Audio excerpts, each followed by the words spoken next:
Welcome to the third and final part of the role and responsibilities of the school committee.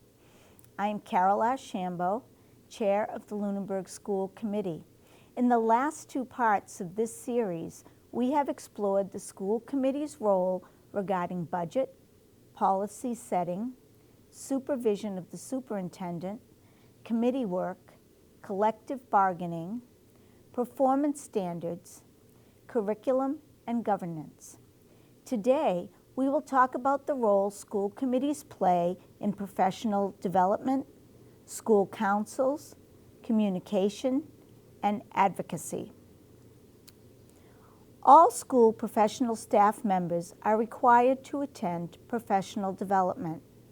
The school committee approves the professional development calendar recommended by the superintendent and supports funding for professional development activities. It is the responsibility of the superintendent to implement a professional development plan that coincides with the school committee's approved goals for the school district.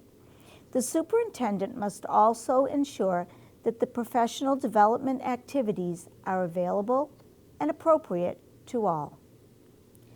The Department of Elementary and Secondary Education requires that all schools have active school councils. Each council should include a school committee member in its membership.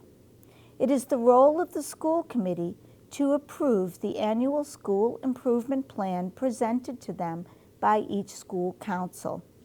The school committee should also encourage professional development for all council members. The superintendent is responsible for reviewing the role of school councils with the principals and ensuring their councils meet the DESE requirements. As in any organization, communication is a key factor in the smooth operation of the school district. The school committee supports the development and promotion of the vision, mission, goals, and strategies of the school system. Prior to each school committee meeting, each member is required to review the information provided by the superintendent regarding agenda topics.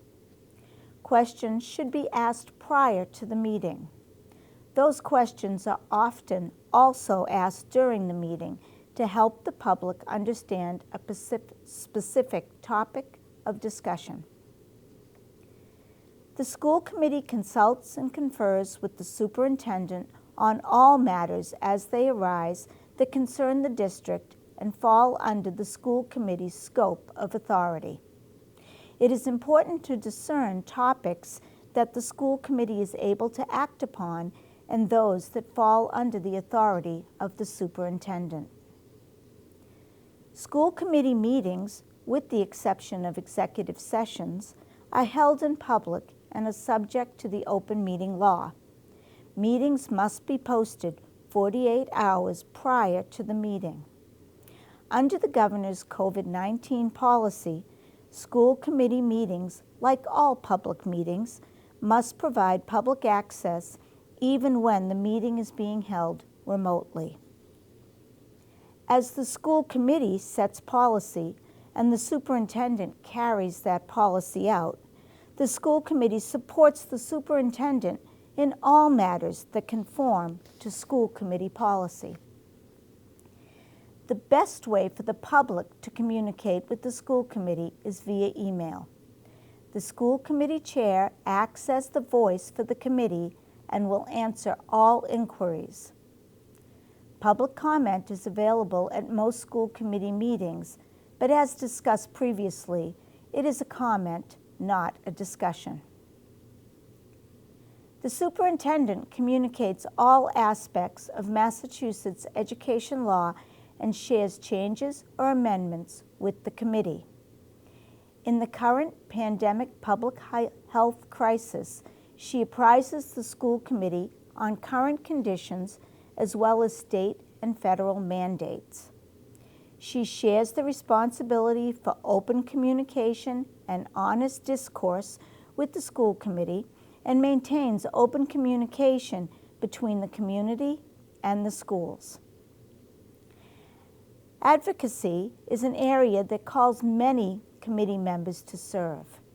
It is the responsibility of the school committee to engage in advocacy on behalf of the students and their schools and to promote the benefits of a public school system to the community.